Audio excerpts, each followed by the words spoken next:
ubundi niwe yavuze ngo umugabo umwe yagiye gukorera patiri aramukorera hejeje patiri asharamuhemba amuhembye acaramubwira ngo urakoze patiri urakoze hambavu ya patiri hariho igiti cy'umucungwa patiri rero ngo acarambura umucungwe acamunugira wa mugabo ati akira kushimye uko amunugira akavuga ngo urakoze patiri uko agenda aravuga patiri akamura akamunugira erega igiti cyarushe kirahera kubera uwo mugabo avuga ngo urakoze patiri nariyumviye kuri iryo jambo none tweho ko bikwiye ko dushima umuremyi wacu Imana data wa twese. Pawulo niwe yavuze ngo itimanya umwana wayo izowurite ngo kugira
asubira shimwe Yesu. Amen.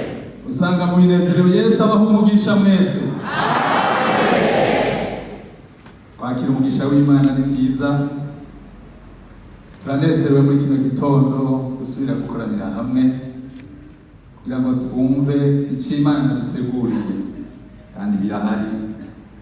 Ko Imana dukoranije hamwe iradufitiye icyo duteguriye. Iradufitiye iganuke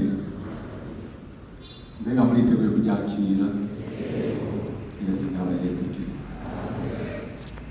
Ndaje kuririmba indirimbo ngo uharure imigisha uko ingana yose. Niyo washika mu magogo ukashika mu mageragezwa ushika mu ntambara uca usubira ahandi hantu uharure. Haleluya. Ngo usubire ugirende uharure iki ngo kandi uzobona ivyakamanganiye.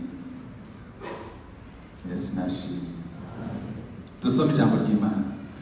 Dusome mu cete Paulo yandikisha ishengero ryo muri Efeso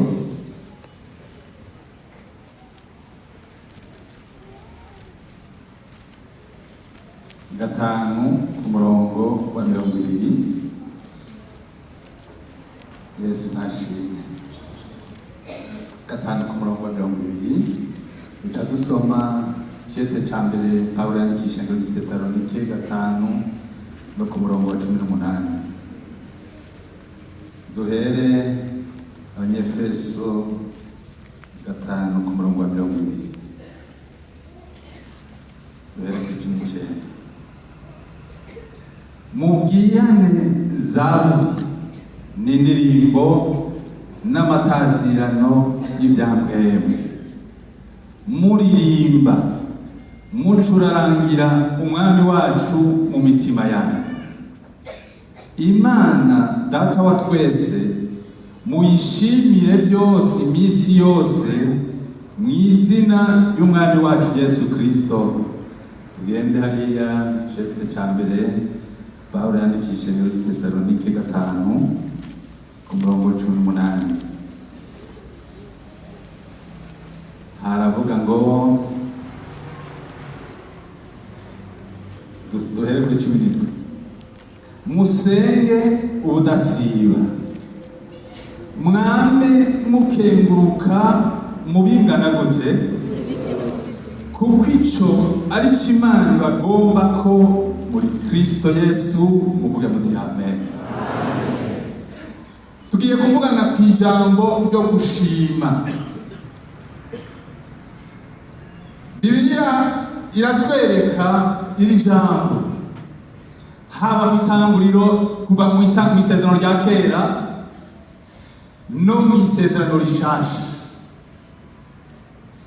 kandi hose tugenda tubona iri jambo ryo gushima ko ryagiye rikomeza. Yesu nashimwe. Ni jambo rigoye mugabo kandi ni jambo ryiza. Ishengero uyu munsi numvise twotahura iri jambo ryo gushima. Gushima birabereye abatungane. Ahandi mu gitabo ca Zaburi haravuga ngo uhoraho nuwera, ngo kandi aba hagati y'amashimwe y'abantu biwe. Ni ukuvuga Imana iranezerwa cyane n'amashimwe y'abantu biwe, ngo iciza ikaciba hagati muri bo, mwaba babiri mwaba batatu mwaba kutungana kunyene, ngo Imana iciza ikaba hagati muri twebwe. Muvuge muti amen. Ni ubushobozi budasanzwe gushima, kuko Bibiliya yatubwiye ngo hariya mu cete ca mbere Pawulo yandikishije muri Tesalonike ngo mwame mukenguruka mubingana gute gashengero, kuko ico ari Imana bagomba ko muri Kristo Yesu. Ibintu bitugora twebwe nk'ishengero, dukunda kuraba bya bintu bitugoye, dukunda gushinga amaso kuri bya mageragezwa, za ntambara, bya bibazo bijya n'ibindi.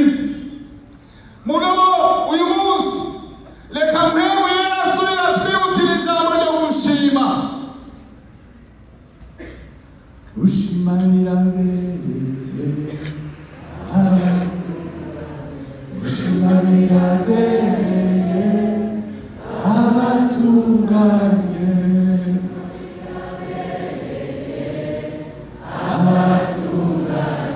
gushima birabereye abatunganye. Gushima muzogome mu birabe iyo hari umwana ikintu hanyuma ntavuge ngo urakoze uri umuvyeyi. Mbega abavyeyi nkanje birabahimbara, uca utangura kwibaza uti none uyu mwana kubera ko atazi gushima. Mu Kirundi umuntu adashima bamwita iki? None mwese muri abanyabujumbura, mu Kirundi umuntu adashima bamwita iki?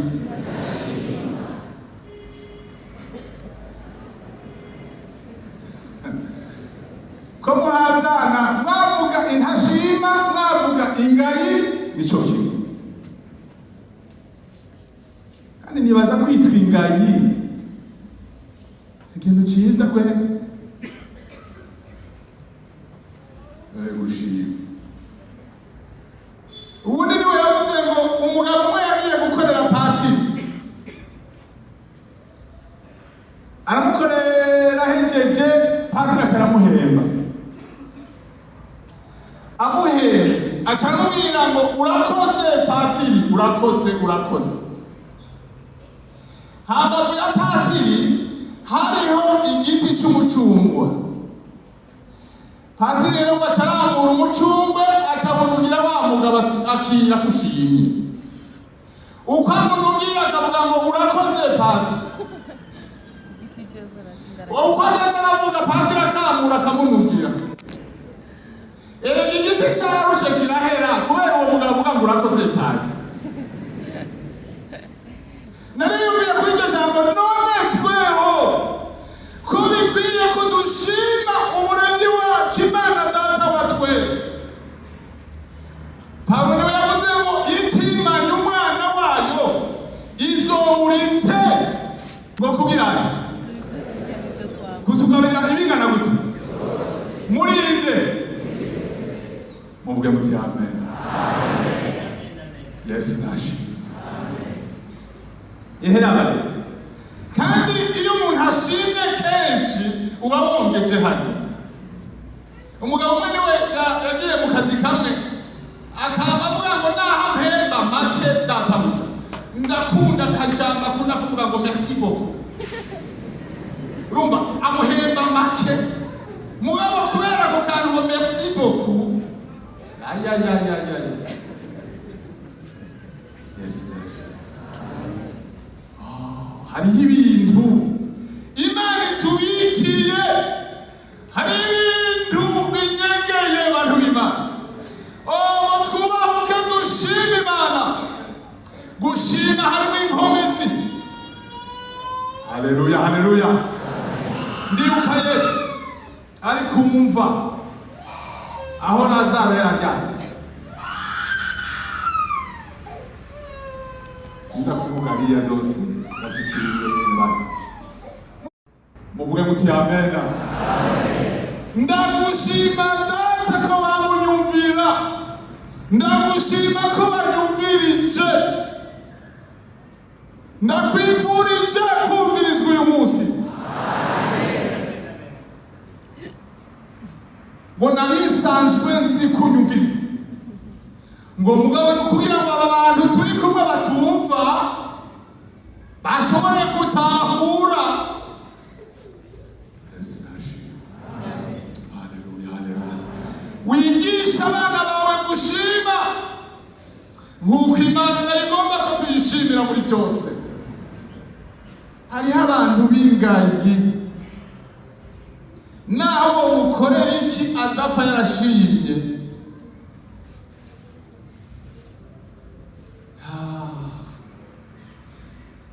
Yesu nagufashije. Umvirize. Dushime muri byose. Dukengurukire Imana muri byose. Kuko muri iri jambo ryo gushima hari ibintu binyegeyemo. Ndibuka hariya Pawulo na Sila ngo bari mu mbuto baboshwe ngo amaguru yabo ari ngo mu mpatane z'ibiti. Haleluya haleluya. Ngo mw'ijoro mu gicuku baca barahishurira ijambo ryo gushima. Womenga ntibari gushima ariko iri jambo ryabaye urufunguruzo kugira ngo Pawulo na Sila bave mu gasho. Hariho ibintu umenga ugaranijwe ndagufitiye inganuke mwemera ngo bakugururire. Bangahe biteze kugururira. Yesu nabahezagire. Yesu ariteguye kugurura. Oh, Mungu asifiwe. Bwana wetu asifiwe. Asifiwe tena. Yesu nahabwa icyubahiro. Mu gicuku hari ibintu byakoretse ngo muri icyo gicuku ngo uwo mwanya ngo hacaga gutigita. Bari mu gasho baracunzwe nta mwidegemvyo mubi byabaye kandi niko byabwirizwa kuba. Inzugi kubera gutigita ngo zicaziriyugurura. Nifuriza mwese mwese mwemera wugururire. Haleluya haleluya.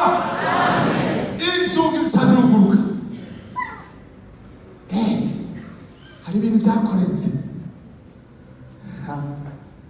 rw'iminyororo rw'ikibavako ba Pawulo baca bararengana babona inzugi z'ubuso uwarabaraniye aravuga ati none abantu nibiki none nkoriki ibyari bibaye ndashima Imana kubera umushima hari ibintu Imana inyugururira ndakwifuriza nawe Imana ikugururire Yesu nashimwe umviriza ikindi kintu abandi batatu bateye Yehoshafati Yehoshafati hanyuma ndababwire strategy Yehoshafati yakoresheje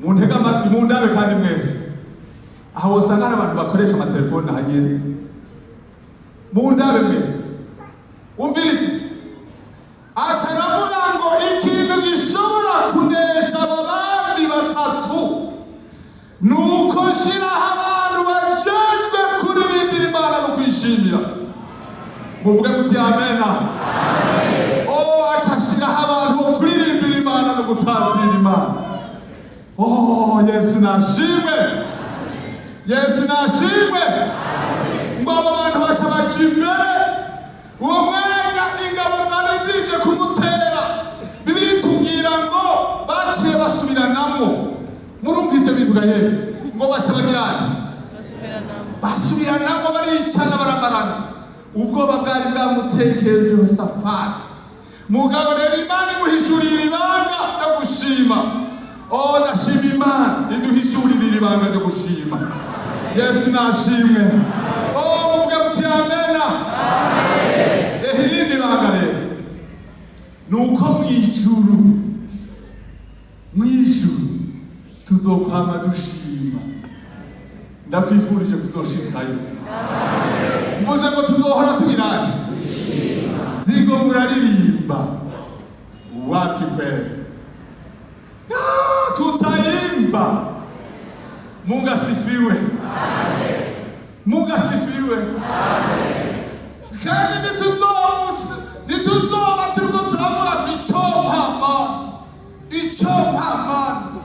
icompamano oya tuzoba turiko turashima ndashima Imana nzoba niko ndaririmba nawe utazi kuririmba uzoririmba haleluya haleluya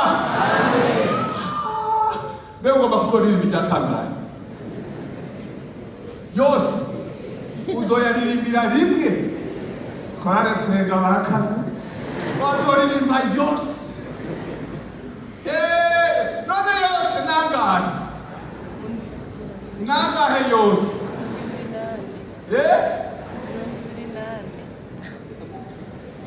none ntimuririmba mwebwe nangahe baririmba nangahe gafurafufu atanu ane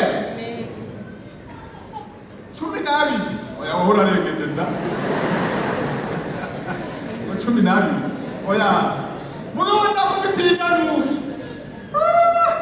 naho tuzoba ubona umenga abantu hari abashaje bafite imyaka 80 hari amajwi azoba higuye neza haleluya haleluya azoba higuye neza mbega nitwaririmba irya mbere ryonyene ntibizogenda neza abirya kabiri urabona reka basi tuzoririmba irya kabiri cyangwa reka tuzoririmbe yose abigorana Yesu nashimwe Imana yacu nishimwe Imana izitirijwe hari indirimbo mu kirori ivuga ngo urugo rw'Imana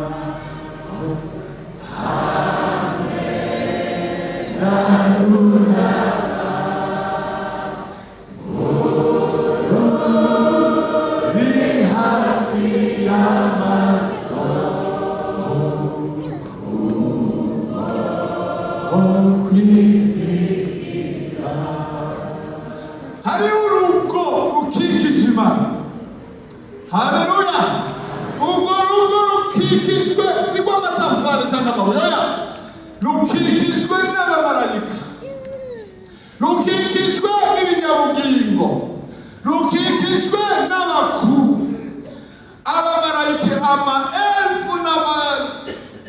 Haleluya, haleluya. Ngo bose hamwe bunamira rimwe bavuga ngo icyubahiro, ubwenge, ubushobozi, ububasha, inganji n'iby'uhoraho. Muvuge muti amena. À lui soit la gloire, à lui soit l'honneur, à lui soit la dignité, à lui soit la domination, à lui soit le règne. Mungu asifiwe. Mungu asifiwe tena. Bose wako baririmba. Niko tuzoba natwe turiko turaririmba. Yesu nashimwe. Ndabifuriza kuzoririmbira mu cyubahiro Imana. Tuzoba turiko turaririmba. Bibiliya ivuga ngo tuzoba twambaye umubiri musha. Nta byo gucumbagira, nta byo guhiniza, nta by'ibinini twirirwa turarya, nta byo kwirirwa ngo diabete, nta byo ngo hypertension, nta byo ngo cancer. Oya, tuzoba turi bashasha. Musema mega. Tuzoba twambaye umubiri mushasha. Haleluya, haleluya. Nico gituma gushima Imana. Birabereye gushima. Reka mpemu yaratwigishe gushima. Haramusangira ijambo ryaragusinze kera. Haramusangira ijambo ryarabagiwe. Nagomba muri kino gitondo mpemu yera asubira twibutsa duhagurutse kuri iri jambo. Dusubire gushima Imana. Imana yacu agahezagirwa. Dusubire dushima Imana. Ivyo yadukoreye ni byinshi, kandi n'ibindi roreye kudukorera ni byinshi. Yesu nashimwe. Ubundi niwe yavuze ngo je n'ukuri ngo ntabyo mvise numva nogira noshima. Uwo n'umukristo gawishike akarwa kibagirwa basi ko yavuma ashima Kristo yapfuye akazuka. Basi agashima ko Imana yaturemye mu ishusho yayo. Yesu nashimwe. Reka dushime. Reka ndababwira, ndagiye ahantu hamwe, hanyuma ngemurira umuntu ini famiye, ndamugemurira agakafe. Mbega agakafe kanyu muri wacu karyoshe? Cyo cyane, kararyoshe rwose. Ndakamushimiye rero, yambariye ngo nakanywa mu gatondo saa 4 saa 9 ngo hajya mbonye kagomba guhera na cyangwa n'uyimotereza gusa sindakanywa. Nsigamo dukeya two kuguma n'imotereza. Ibyo si dukwiye kubishimira Imana gashengero. Mbega twabishimira Imana. Yaraduhaye ikintu kiryoshe.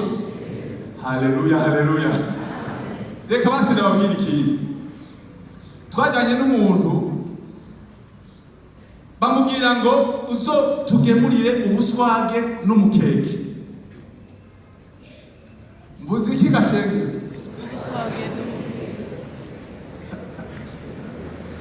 Hanyuma dushitse rero turengana iyo Atlantique. Ngaho turashitse rero yabintu yapaki ubuswage n'umukeke, nawe umukeke uramotaye. Ashitse rero bacisha muri scanner. Bashije muri scanner mbona abazungu batamwe kuraba. Bakaraba. Bagasubira bakaraba. Ibi biki. Aho gabavuze bwa buswage.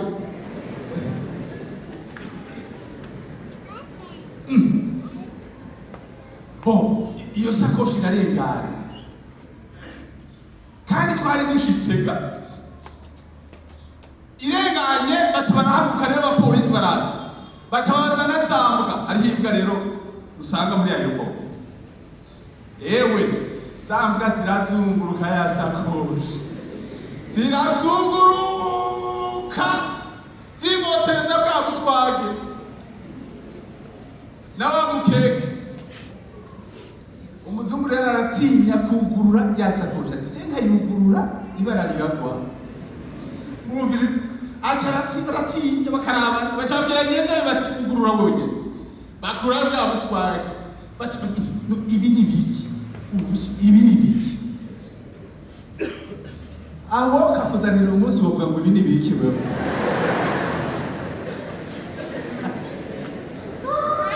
abazungu rero baca barabwira ati ubu nyene bikuremo baca babita muri pube narababaye gayewe na wa mukeke ariko muraza agaswage n'agakeke gakuze kari biryoshe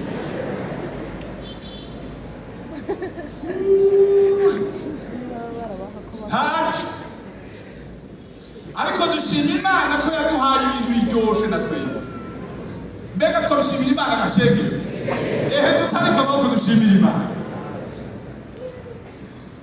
mwaba muvuga ngo ndiko nigisha ivy'indya oya ndi mu butumwa ubirize naho uzosanga umuhwi witwa rubone none bantu mukunda kugenda muragusanga ahantu mwagiye cyangwa kamara amasenge ibindi ni bya bindi by'ibicokacoka bimwe nyene uburyo kamenya ariko umuhwi wa rubone urabona ngene umeze Israel naona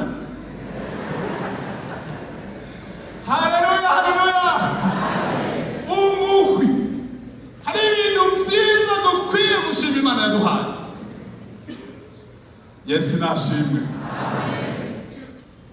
Yesu nasubira ashimwe reka ndabireke ivy'indya basi tujye ku ijambo ry'Imana mw'ijuru hari amashimwe ndibuka ingene Yesaya yabonye intebe y'Imana ngo ndende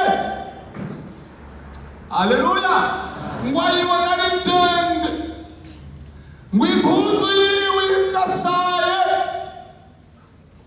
ngo hejuru yiwe hari abakerubi hari abaserafi ngo nta kindi gikorwa bariko barakora ewe mwabantu nibyo tuzoririmbira mu ijuru neza ngo bariko barashima Imana ngo bavuga ngo wiki uwera uwera uwera Imana yonyene niyo yera gatatu saint trois fois saint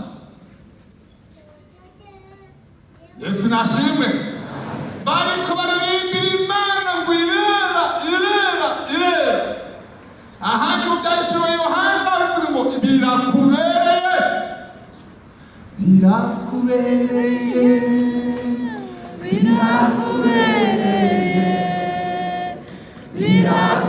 birakubereye Yesu uberewe n'amashi umwami wacu Yesu biramubereye biramubereye umwami wacu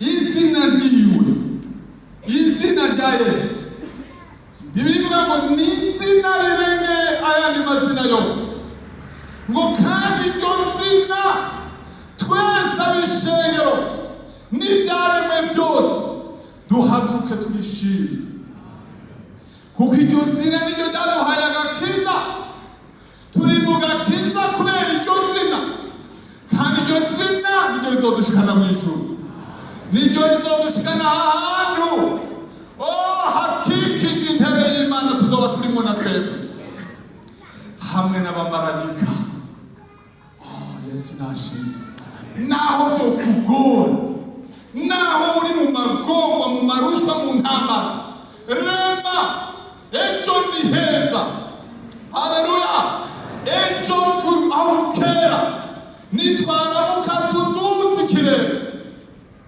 hariho ibintu bizohinduka muvuge muti amen ubwira uwo mwicaranye uti hariho ibintu bizohinduka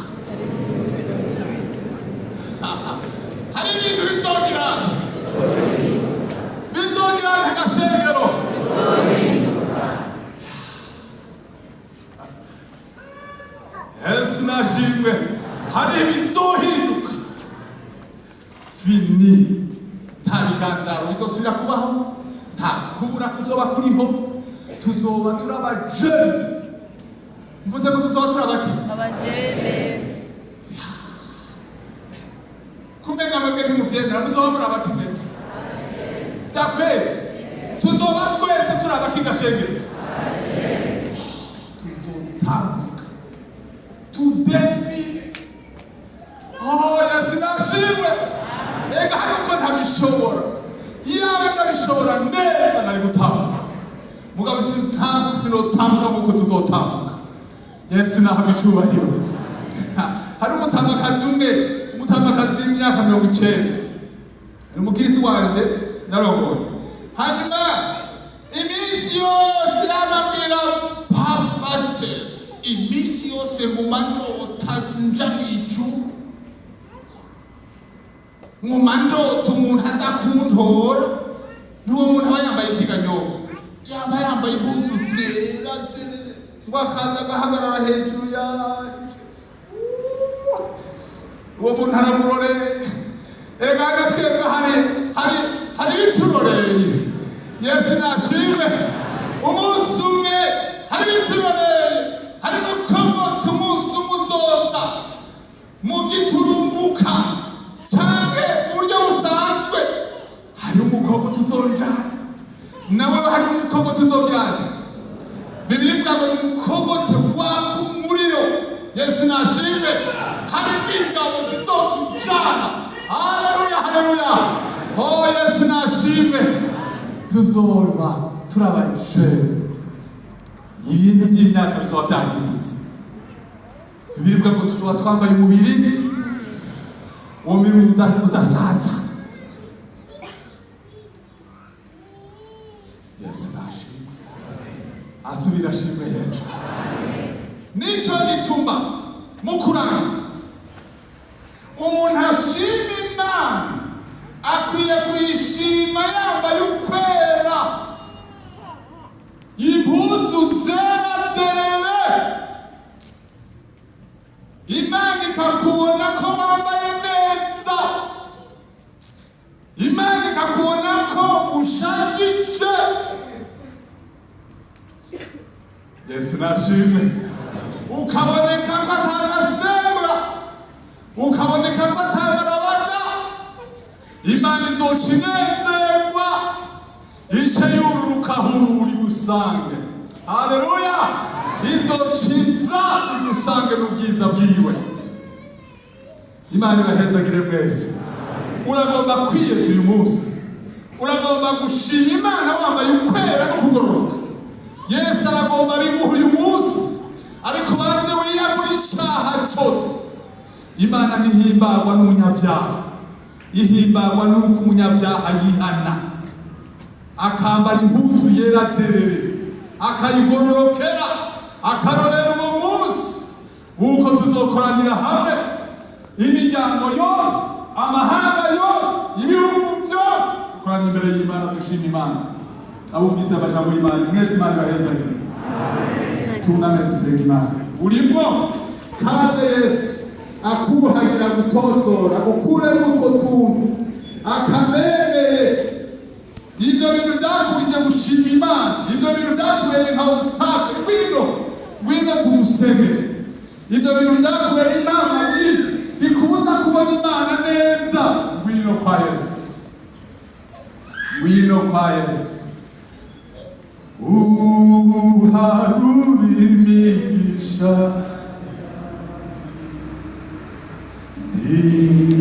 musike n'umwe uriho.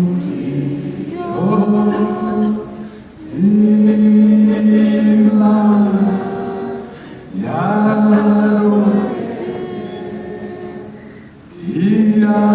iratangaza ingena nyinshi. Mbega muremewe n'akanya, kugira ngo ndimo vyiharanira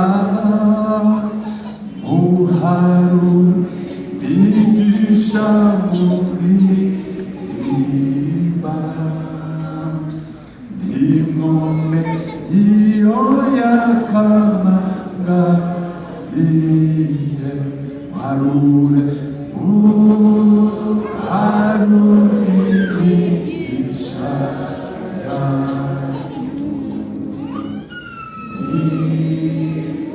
usigenu uriyo imana yabarokeke ira atangaziye kabishi. Reka tubasengera Imana, dusaba umubyeyi wacu mugere ushengero abasengera.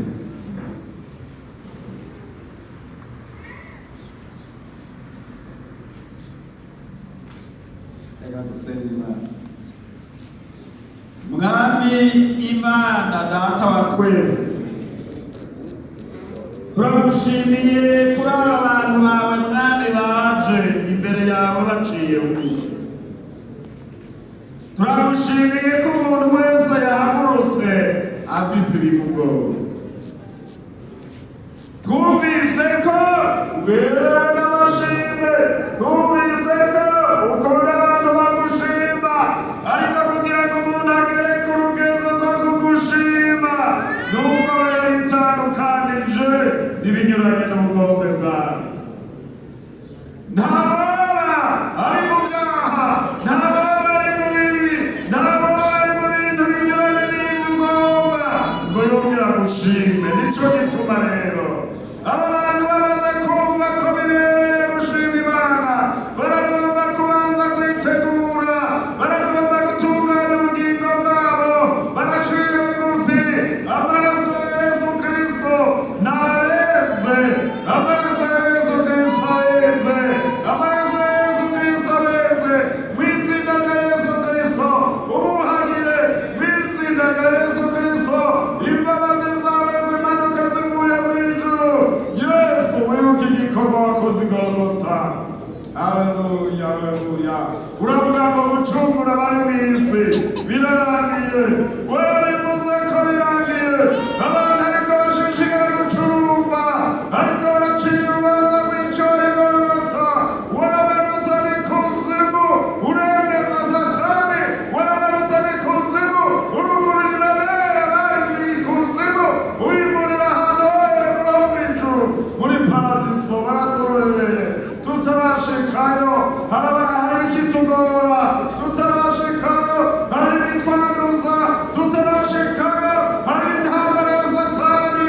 Mu izina rya Yesu Kristo aba bantu bari inkomezi zo kwiyugurura neza, aba bantu bari inkomezi zo kudatinya, bakure batakane. Mu izina rya Yesu Kristo ibyabo bihinduke, uhereye none ubemere, wongere ubandike ukundi gusha.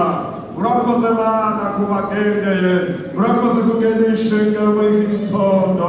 Abantu benshi bari bagiye kugushima, abantu benshi bari bagiye gushima ibyo wakoze, abantu benshi bari bagiye gushima, abantu benshi bari bagiye kuvuga icyubahiro cyawe, abantu benshi bari bagiye gushima intara turiho, kubiza ububasha, gushobora kugurura amahoro, gushobora gucana muri imbuto zibasha abantu barabyibagiye, ariko turagushima kuriho kandi kubiza ububasha bwo kubohora, ubohora abanyabyaha, ubohora abaguwe. Mu izina rya Yesu Kristo ugururira imbohe, utangaza umwaka wo kubohoka. Mana urakoze, turabigushimiye.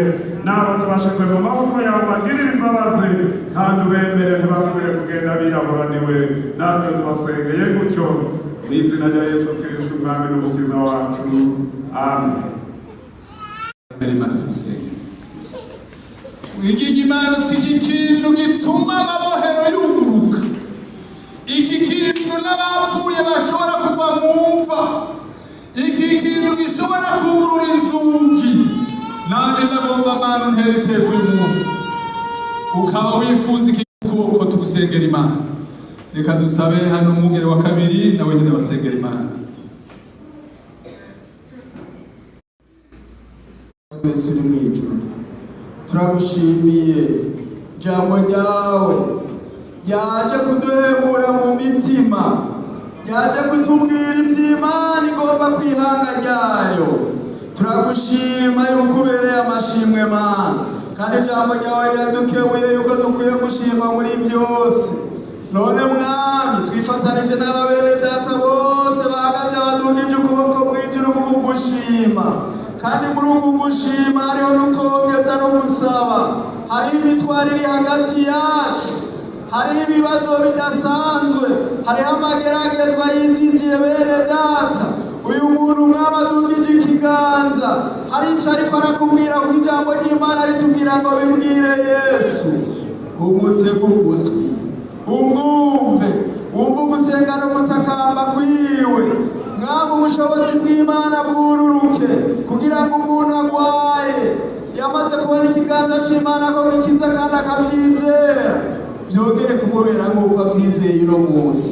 Abari hagati yacu bagwaye bakize n'iyindi mitwaro Mwami, umuntu wese kuvyo ariko arakubarira, umuntu wese kuvyo ariko arakwereka, umuntu wese kuvyo ariko arakongorera, imitwaro ibaveko, imitwaro itembagare. Ewa mutwaro we uriki, ivyari imisozi n'ibicika ibiyaya.